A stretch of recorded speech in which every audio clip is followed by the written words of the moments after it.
Sport has the power to change the world. It loves, in the face of all types of discrimination. Bienvenue à tous dans le Flashback, l'émission qui vous raconte les moments les plus mythiques de l'histoire du rugby. Parfois, le sport dépasse le simple cadre du jeu. Parfois, le sport devient un enjeu social, un enjeu politique. Dans un pays déchiré par 40 années d'apartheid, le rugby a servi de lien entre deux communautés encore méfiantes et hostiles.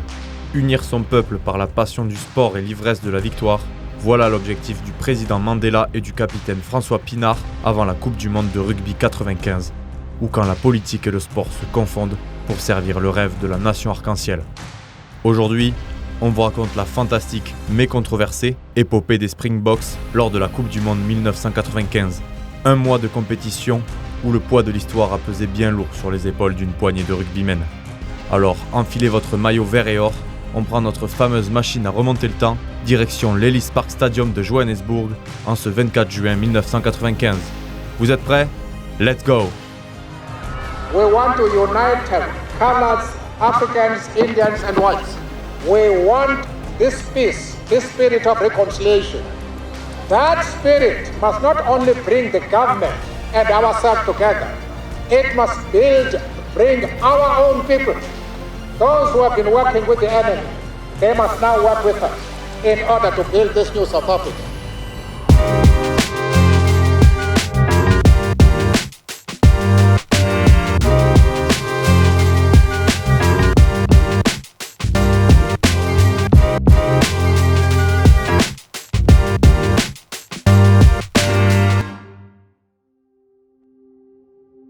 We have made it very clear in our policy that South Africa is a country of many races. There is room for all the various races in this country.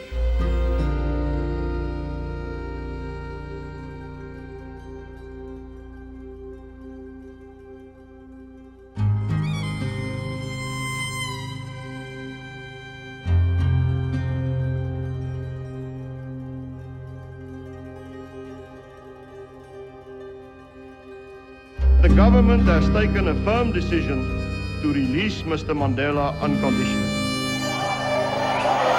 I greet you all in the name of peace, democracy and freedom for all.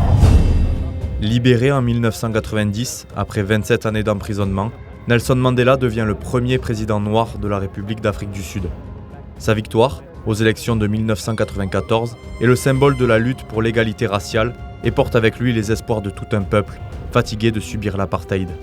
I, Nelson Rolihlahla Mandela, do hereby swear to be faithful to the Republic of South Africa and do solemnly and sincerely promise at all times to promote that which will advance and to oppose all that may harm the Republic. Il doit trouver un moyen de concilier les aspirations des Noirs et les peurs des Blancs. L'ampleur de la tâche est monumentale. Mandela veut cicatriser les blessures d'un pays rongé par le racisme et réconcilier deux peuples au bord de la guerre civile sous une seule bannière, la nation arc-en-ciel. In this country, it is absolutely important that you have the knowledge to serve your country and your people. We will change the face of South African history, and that is my dream.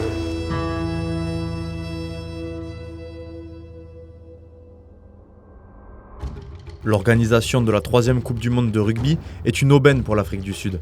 L'intérêt est évidemment politique. La compétition est l'occasion de ressouder autour du sport une société fracturée par l'apartheid. Oublier les différends du passé pour embrasser une cause commune. Mais l'enjeu est également sportif. C'est la première participation des Springboks à une Coupe du Monde, bannie jusqu'alors en raison de l'apartheid. Un événement majeur pour cette terre de rugby. Mais les Verts et Or ne sont pas vraiment favoris. L'équipe est solide, sans être géniale. Elle a peu de repères internationaux à cause de son boycott, mais chaque joueur est prêt à mourir sur le terrain. Le président intervient en personne lors d'un entraînement pour encourager ses joueurs et leur faire comprendre à quel point il est important d'essayer de gagner cette Coupe du Monde 1995. It is my privilege to declare this the 1995 Rugby World Cup Tournament open. Lors du match d'ouverture entre l'Afrique du Sud et l'Australie, Nelson Mandela prend le temps de saluer les supporters venus en masse dans le Newlands Stadium. Gavin, back it goes, long pass to Campisi. Well tackled that by Yapi Mulder. South Africa want to stay on their feet, but that's the end of the game. Well, who would have believed that South Africa would beat Australia, world champions, and an unbeaten team in the last 12 months. Face aux champions en titre, les Springboks créent la surprise et l'emportent 27-18. La suite de la phase de poule est une formalité et les hommes de Kitch Christie se qualifient pour les quarts de finale en remportant tous leurs matchs, évitant ainsi l'Angleterre et les terribles All Blacks dans le tableau final. En quart, face aux Samoa, c'est une démonstration. L'ailier Chester Williams inscrit 4 essais pour offrir la victoire à son pays. Chester, c'est le chouchou de la communauté noire sud-africaine. Il est le seul joueur de couleur de l'effectif, et seulement le 3e de l'histoire des Springboks. La présence de The Black Pearl dans l'équipe de rugby, sport identitaire des Afrikaners, symbolise le virage de la société ségrégationniste vers la nation arc-en-ciel. Malheureusement, son intégration n'est qu'une façade. Dans son autobiographie parue en 2002, il raconte qu'il était isolé au sein du groupe et que la plupart de ses coéquipiers l'évitaient.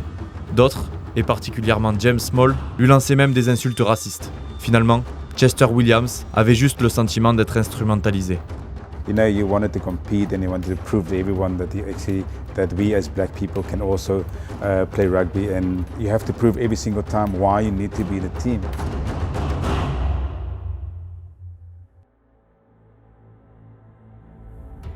Après cette victoire de rang, les Boks retrouvent le 15 de France en demi-finale. Les Bleus, menés par Émile Ntamak, Abdelatif Benazi et Philippe Saint-André, sont l'un des favoris de la compétition. Invaincus lors des dernières tournées en hémisphère sud, la France compte bien rallier la finale face à la Nouvelle-Zélande pour prendre sa revanche de 1987. Le 17 juin, le jour de la demi, le ciel est capricieux au-dessus du Kings Park Stadium. Un déluge s'abat sur le terrain. La pelouse est quasiment impraticable, mais le match doit absolument se jouer. La pression des diffuseurs et le risque d'émeute obligent la fédération à trouver une solution pour désengorger le terrain. Le coup d'envoi est repoussé de 2 heures.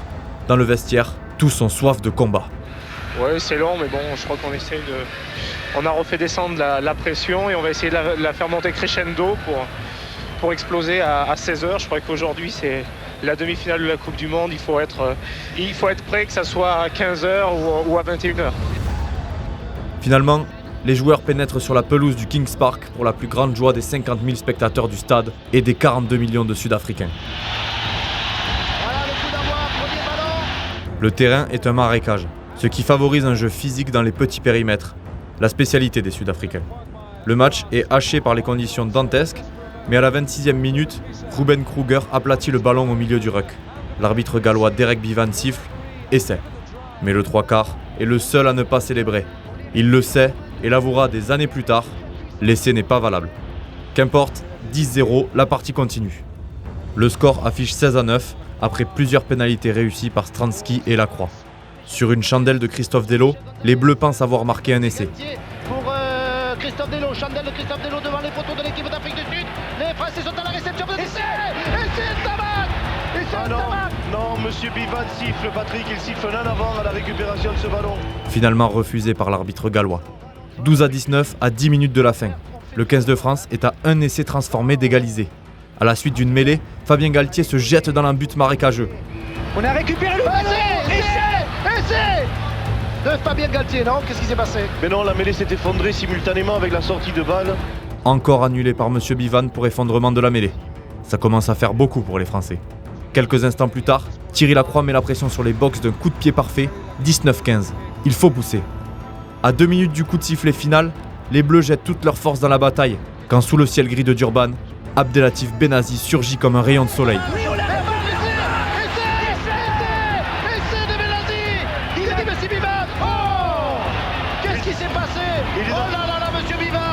Mais Derek Bevan refuse un 3e essai français. Le coup de massue est trop violent, le 15 de France ne s'en relèvera pas et se fait sortir du mondial avec le sentiment de s'être fait voler, d'avoir été un dommage collatéral de tout l'enjeu politique qui gravite autour de la compétition. Pour Benazi, il y a bien essai, mais pour apaiser la rage de ses coéquipiers dans le vestiaire, il ment en assurant qu'il n'a pas aplati derrière la ligne. Et je me lève et je dis je ne vais pas marquer. Pour qu'on puisse arrêter cette souffrance. Le numéro 6 recevra plus tard une lettre de Mandela lui-même disant « Nous vous remercions Abdel pour votre remarquable esprit sportif et les sentiments que vous éprouvez pour notre nation. Yours fervently, Nelson Mandela. » Cérémonie de clôture. Lors du dîner, le président de la fédération sud-africaine, Louis Leut, offre devant toutes les délégations une montre en or à l'arbitre de la demi-finale entre la France et l'Afrique du Sud. Je vous avoue qu'à ce moment-là, ça a jeté un froid. Et même aujourd'hui, lorsqu'on en reparle, cet épisode-là est plus que troublant. Après ça, les Français ont compris que ce qui se jouait sous le déluge de Durban, c'était bien plus qu'un simple match de rugby. Voilà les Springboks à une marche du titre suprême.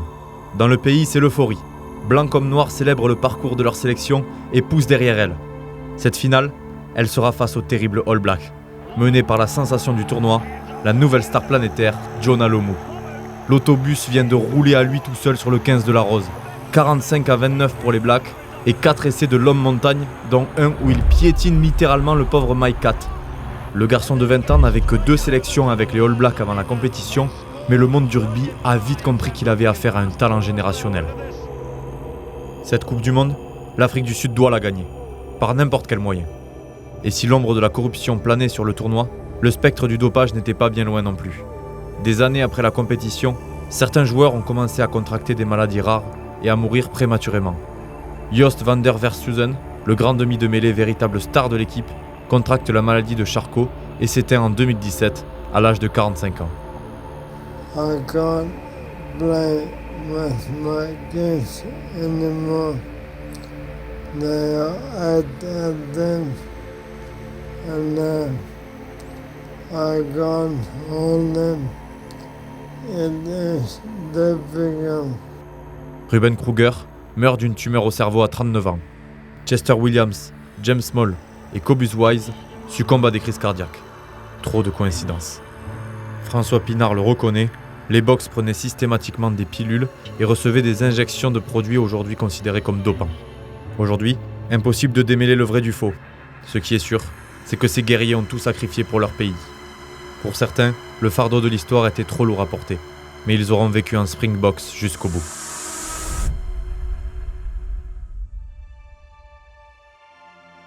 The whole nation is going to rally behind you. And I will be there, Deputy President de Klerk will be there, and cheering you. And I have no doubt that you are going to do very well.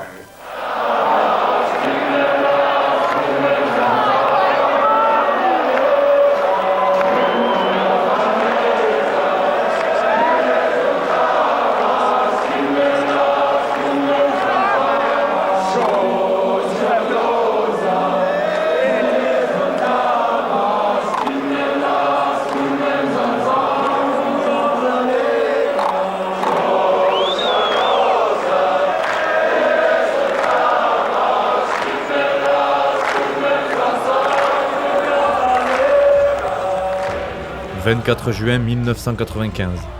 Tout le pays est en effervescence. Ce sont presque 60 000 spectateurs qui se sont précipités dans l'Ellis Park de Johannesburg pour assister au choc tant attendu. Juste avant le coup d'envoi, le président Mandela pénètre sur la pelouse pour encourager les joueurs.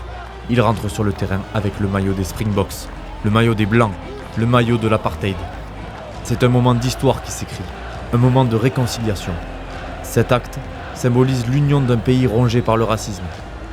Madiba incarne cette nouvelle nation, il montre le chemin de la rédemption. Galvanisés par l'enjeu, les Springboks se mettent en place pour écrire l'histoire de leur pays. Le haka est même éclipsé par le chant des supporters.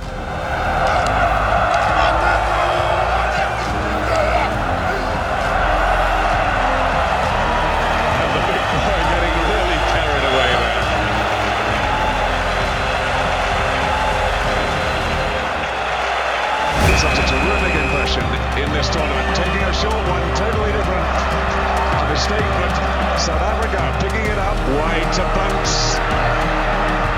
so often does, making that vital yard or two. And offside, the South Africans going over the top to kill it. Andrew Mertens scored 100 points in the World Cup so far. And through it goes. First blood to New Zealand. Les Blacks ouvrent très vite le score sur une pénalité de Mertens, mais les Sud-Africains mettent énormément d'intensité dans les contacts. La stratégie est simple, il faut museler le buffle jaune à l'omou, quitte à flirter avec les limites. 2, voire 3 joueurs sont mobilisés pour l'empêcher de prendre les espaces.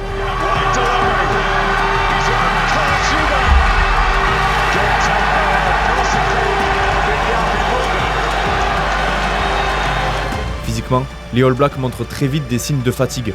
Il faut dire que la sélection maori a été décimée 2 jours plus tôt par une intoxication alimentaire. Le coach néo-zélandais dénonce un empoisonnement, la faute à une serveuse mystérieuse du nom de Suzy. Certains accusent la fédération sud-africaine, d'autres suspectent les syndicats de paris sportifs, quand d'autres accusent simplement la malchance. Mais faute de preuves, on ne connaîtra jamais la vérité. Do I think it was intentional? Absolutely. I'm pretty sure, and all indications as I've tried to get behind this would seem to be that pressure from betting syndicates. It's the old money in sport, let's shorten the odds. Les All Blacks sont donc méconnaissables, mais malgré leur méforme, ils restent l'équipe de rugby ultime.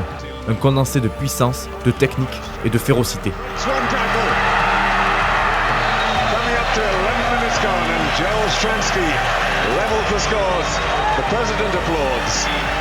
Joel Stransky, le buteur Springbok, répond du tac au tac au coup de pied du numéro 10 néo-zélandais, avant de passer un drop qui donne l'avantage au box juste avant la mi-temps.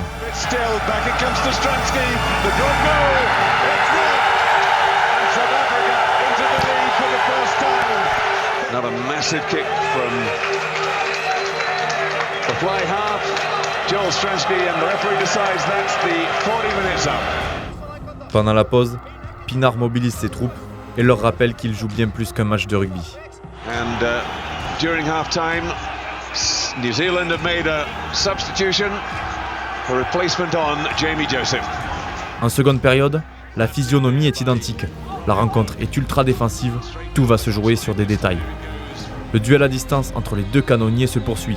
Mertens ramène les deux formations à égalité, mais a du mal à ajuster la mire.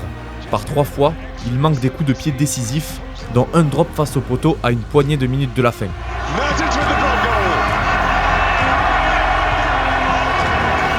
They're still only out to the 22, well within range. But the referee blowing for full time will now have 10 minutes. Each way, extra time, the score's locked at 9-all. We'll take a break there and be back in a moment. Incapables de se départager dans le temps réglementaire, les deux sélections vont en prolongation. Les corps et les esprits sont exténués après ce mois de compétition intense, mais il faut tenir pour toucher le Graal. D'entrée, Mertens climatise l'Ellis Park d'une pénalité de 50 mètres.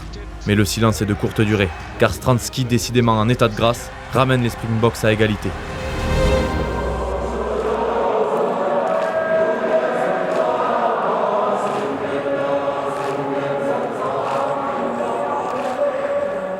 Porté par les chants des supporters qui reprennent en chœur le Shosholoza, autrefois un chant de révolte des mineurs noirs en symbole de la lutte contre l'apartheid, les Sud-Africains prennent l'ascendant, jusqu'à la délivrance.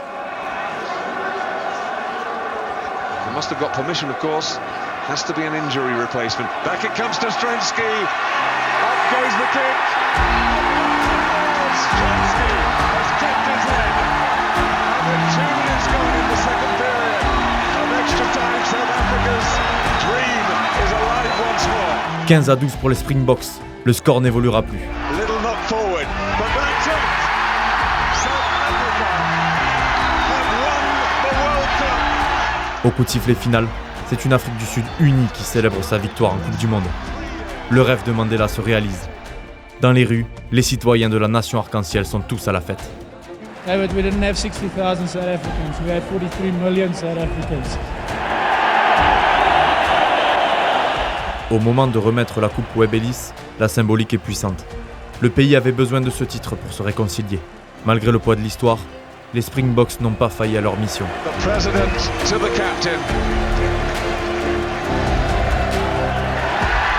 Ce 24 juin 1995, tout un peuple s'est rassemblé sous le drapeau arc-en-ciel. Le capitaine n'a pas mené 15 Springboks sur le sentier de la gloire, mais 42 millions de Sud-Africains sur le chemin de la rédemption.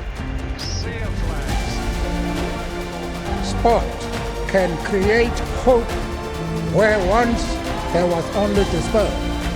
It has the power to unite people in a way that little else does. It is more powerful than governments in breaking down racial barriers. Sport has the power to change the world. Siya ngumkhokheli oqala ontsundu kwiqela lamabhokobhoko. Ngoba lo mfana wenu umele umzontsundu, umele thina sonke.